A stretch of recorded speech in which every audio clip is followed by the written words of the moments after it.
Amen. Donc nous allons passer à la partie de l'esprit de l'homme. Vous comprenez que la dimension d'adoration change. La dimension de prière change. Qu'est-ce que dit Jésus? Vous connaîtrez la vérité.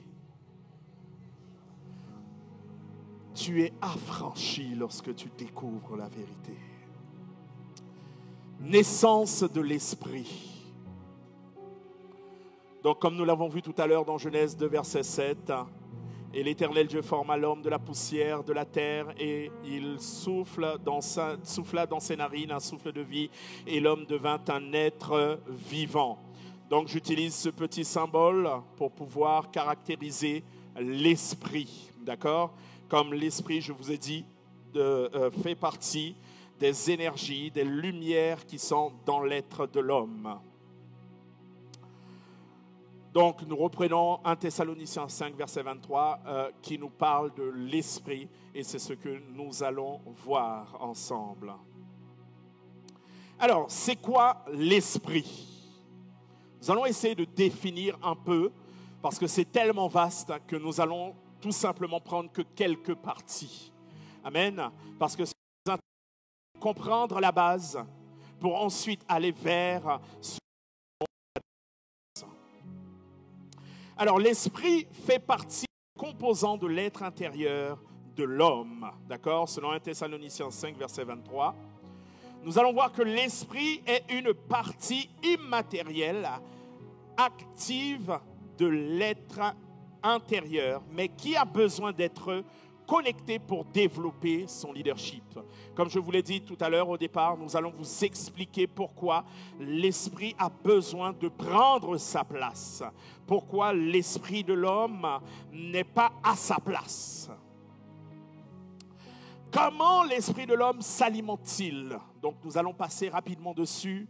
Et quel est le rôle de l'esprit de l'homme?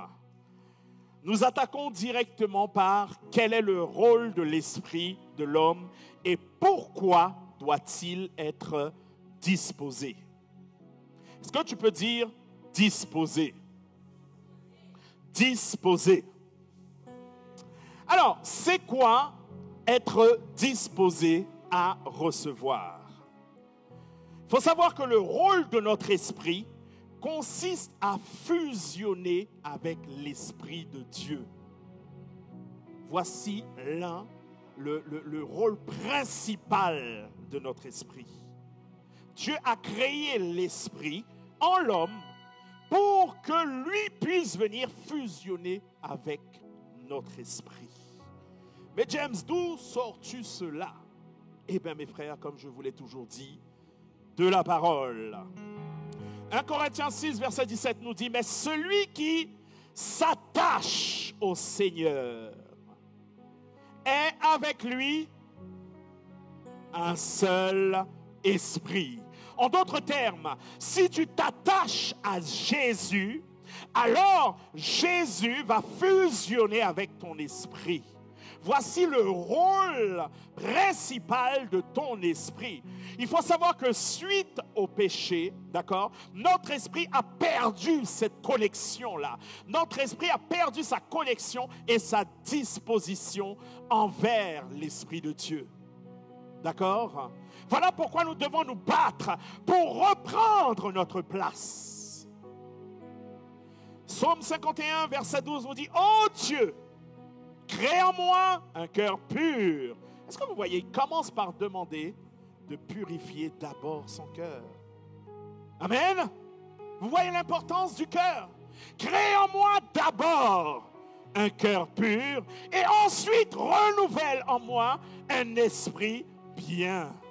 Ça veut dire que son esprit était disposé, mais il a perdu sa disposition. D'accord? Voilà pourquoi le psalmiste a été révélé en disant, crée en moi un cœur pur et renouvelle. Parce qu'il est conscient, selon la révélation qu'il a eue en son temps, que l'homme était connecté, mais qu'il y a eu une déconnexion.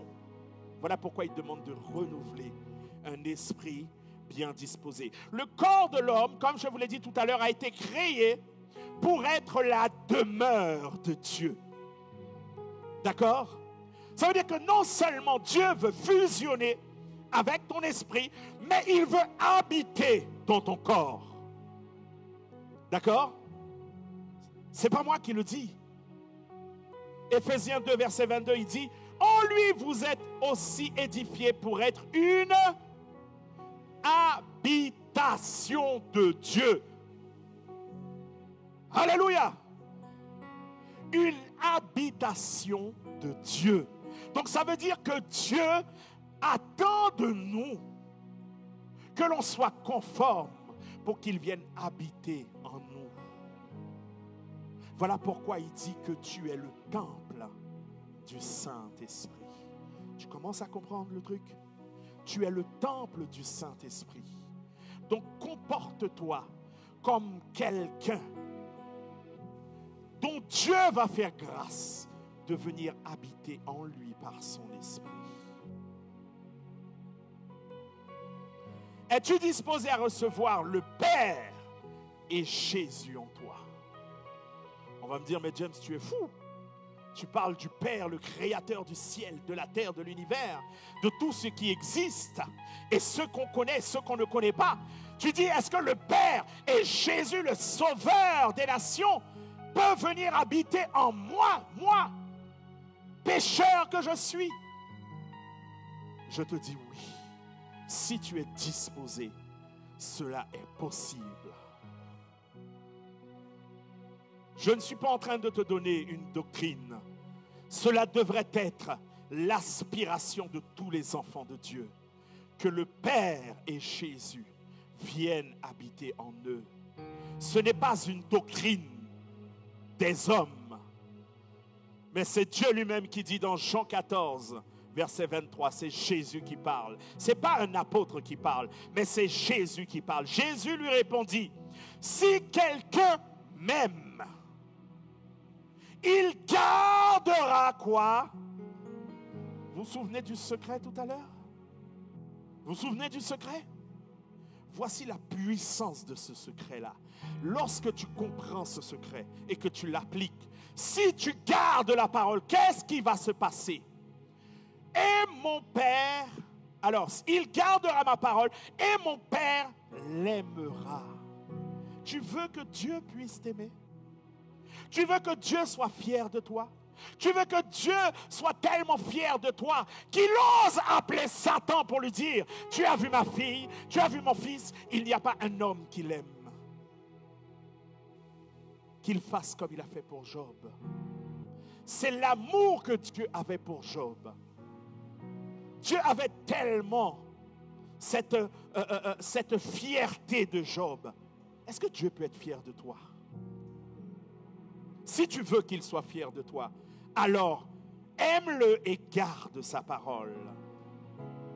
Et ensuite il dit, nous viendrons à lui et nous ferons notre demeure chez lui. Est-ce que vous vous rendez compte de la puissance de cette parole?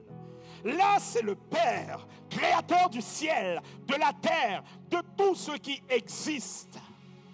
Ce qu'on voit, qu'on ne voit pas, dit que lui et Jésus viendront en toi.